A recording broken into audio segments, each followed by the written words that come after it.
So I am thankful to organizers, and since I am the night watchman, so I will not take too much time. My friends Dr. Anand Chaudhary and Polak Mukherjee and other speakers, Ranjit and Dr. Majid, they have covered almost 50% of the things what I wanted to say.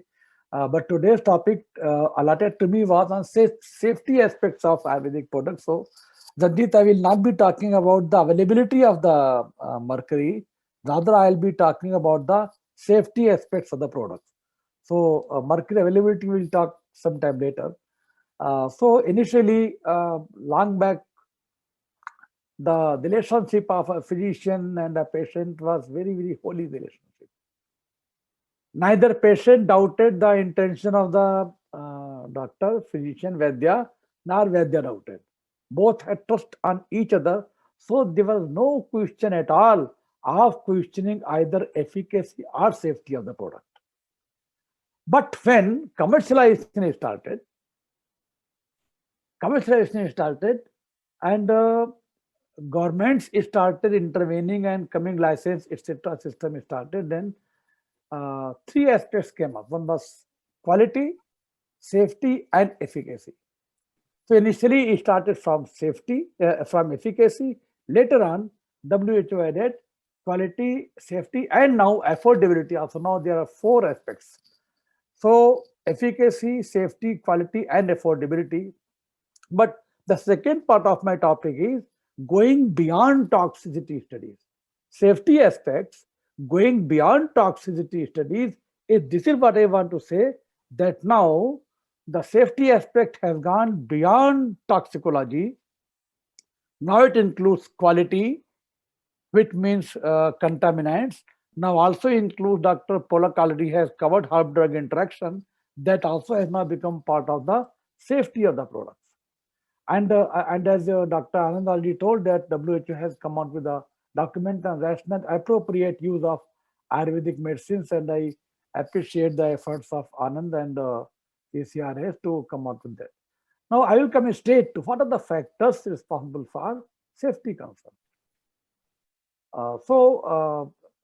Every time you talk of safety, first paper comes to mind was paper from JAMA, and it was ad nauseum. Everybody was talking about, but the fact remains that whenever you talk, it comes from paper.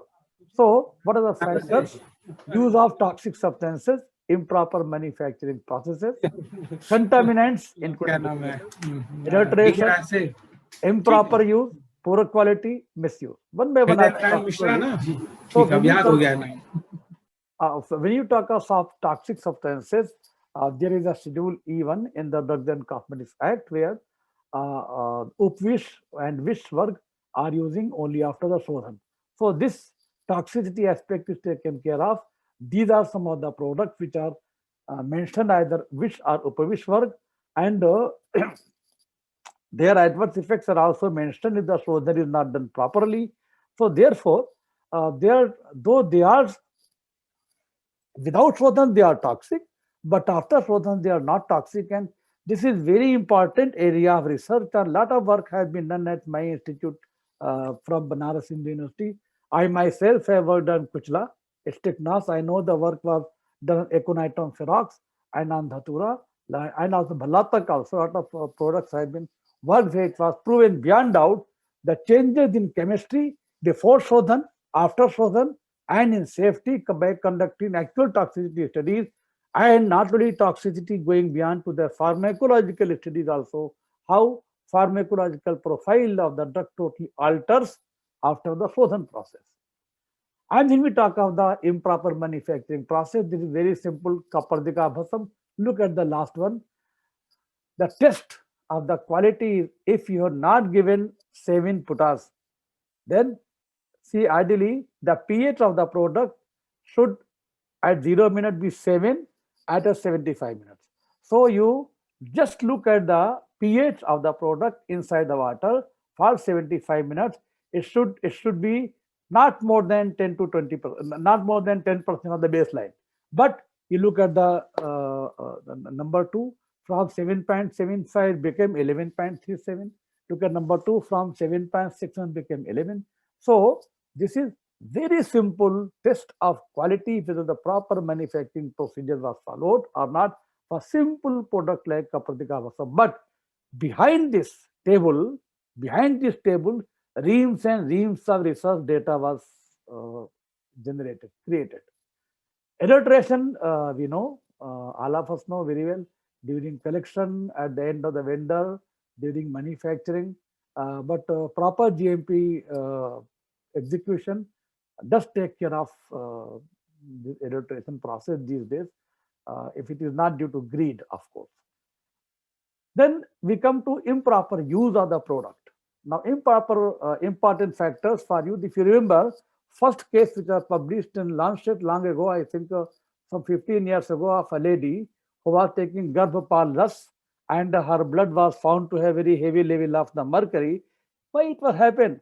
Because instead of taking it only for 3 or 4 weeks, this lady took Garbhapal Ras continuously for 9 months, and that's why problem happened. And then the whole world started blaming airways and blaming Rasasadi, blaming mercury, etc.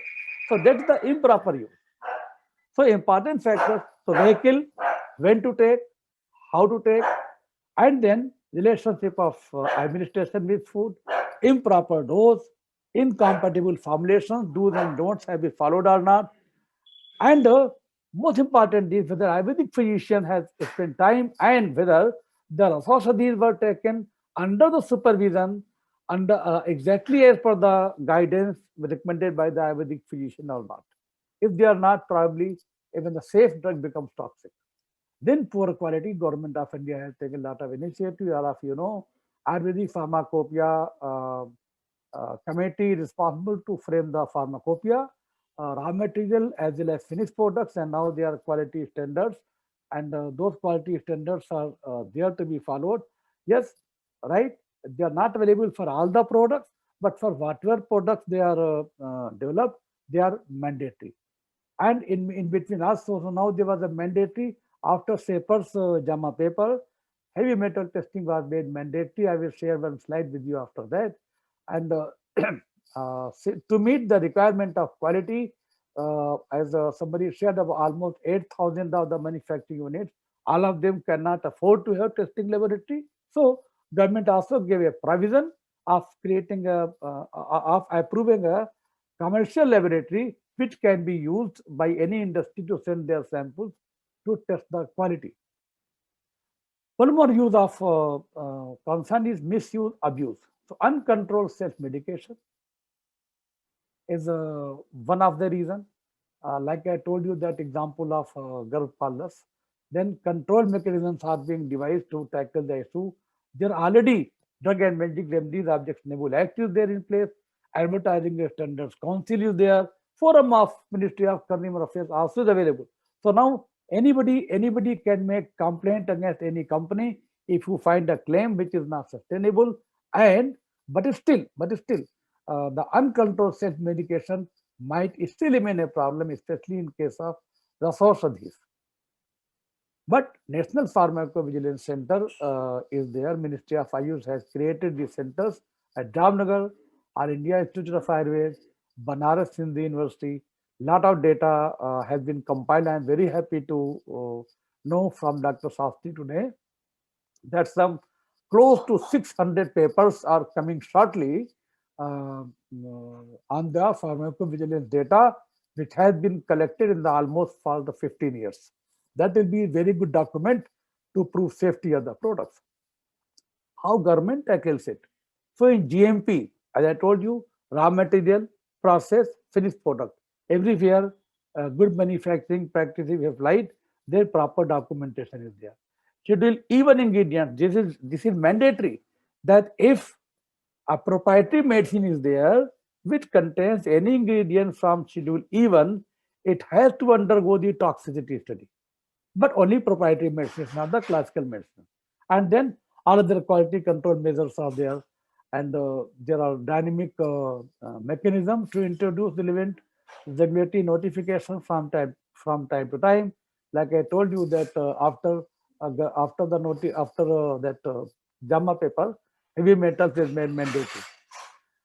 These are the list of scheduled even ingredients where if somebody used this paper, these ingredients, whether in classical or in proprietary, you have to write on the label caution to be taken under medical supervision only under the box on the right color. Now, if you look at the finished product, some of the industries do already conduct the toxicity studies in the rats or mice. There are some of the examples of Swarnavangeswar Ras, Brahatva Chintamani, Tivanga Bhasam, Yashad Bhasam, Vang Bhasam, Nag Bhasman, lot of that. This data actually was collected after JAMA paper by Central Council for Research in Ayurveda, and it requested most of the all the companies, if they have conducted any toxic study, can they share with them. So I know Dhut Tapeshwar, Dabur, Ranbaxy, other companies shared their data, and this data was compiled at that time to frame a reply. So some of that, so these companies are already conducting toxicity on the animal, but but this is lot of limitations are there in these toxic studies. Number one limitation is holistic treatment approach is not there. Diet, lifestyle, drug combination is not there. Vehicle, only water. While in case of Ayurvedic medicine, you keep on changing the vehicle. Prakriti concept certainly not extrapolated. And then normally it is given with a single drug. When you give to the patient, you are giving multiple drugs. Only 50 may not be reached. And most important part, the bottom one is that no correlation of duration. What? 28 day, 90 day, or 14 day, or 6 months. So 28 day, 90 day, or 6 months talks. Now, there is no logic. Why 28 day? Why 90 day? Why 6 months? If I am working, if I am doing tox study of a product which contains either mercury or arsenic or lead, what we should do is you add from outside and take something from which is having inherent, and then find out how much time the mercury normally takes to show the toxicity, and use that duration as the duration of the administration of the product, and then say whether in one group I'm sure this product is used, other group so this product is used, and then what is safety profile. That will be actually provide reply to lot of questions. And now, as I told you, the scope of safety has expanded now to contaminants, heavy metal, aflatoxin, pesticide residues, and microbial load. These four are now mandatory not only for finished products but also for raw materials. Most of the companies are conducting only on the finished product, not on raw material. And as Dr. Pulak also said, that herb drug interaction study is now very important, and this also has become the part of that. Now, when that paper appeared, I asked the question that does mere presence of heavy metal make the plant toxic? So nobody conducted any study. At that time, we suggested to conduct a study, take a plant which is having naturally occurring amount of heavy metal, take a plant which does not have heavy metal, add it from outside, and conduct a comparative study. So I was at that time in working in a company. Then we conducted some study and we found absolutely different kind of results. But by the time results were out, I left the company, so I don't know what happened later there. So my question is that does mere presence of metal make a plant toxic? Because when you do the testing, you are doing the first you are testing the sample, you are creating the sample. You are heating the product to 900 degrees, 900 degrees for sample preparation. Your body has how much temperature? So only 38 degrees. So where is 900 degrees temperature you are applying for sample preparation? Then you are testing now at present, and now in the body the temperature is not there. So that's why my question is: does mere presence of metals in the plant makes it toxic? This was the limit at that time. I want to show this very interesting table.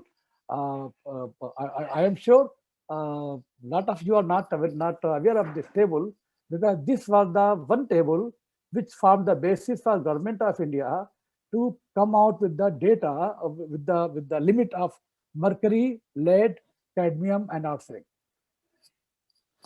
So if you look there, this is data of 392 samples from my lab, but total data was on 1000 samples. Look at, if the so we looked at the 392 samples were tested, and if you keep mercury at 1 ppm limit, it is crude raw material, only 0.2% rejection.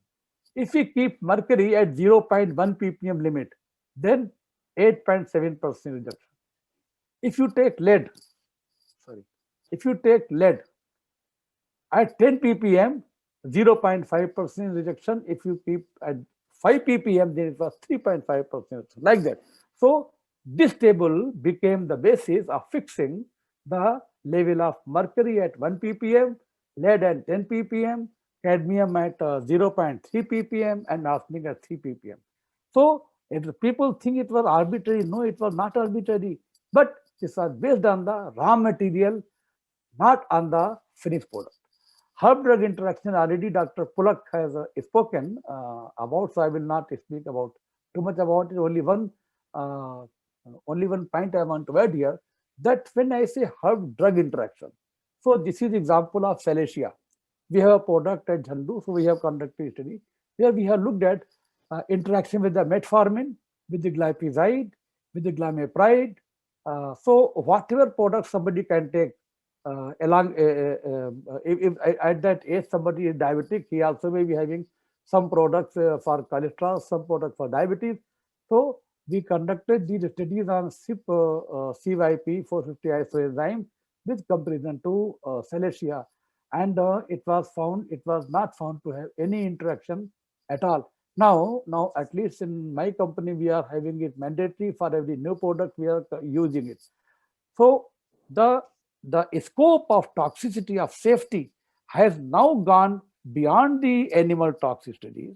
Now quality has become part of it, contaminants have become part of it, and latest part what Dr. Shastri also said, it's a very low hanging fruit, it doesn't cost much.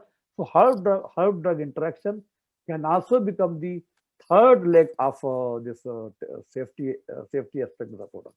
So this is my last slide. So Ayurvedic medicines in general are grass. So generally recognized as safe. This is a terminology used by US FDA normally.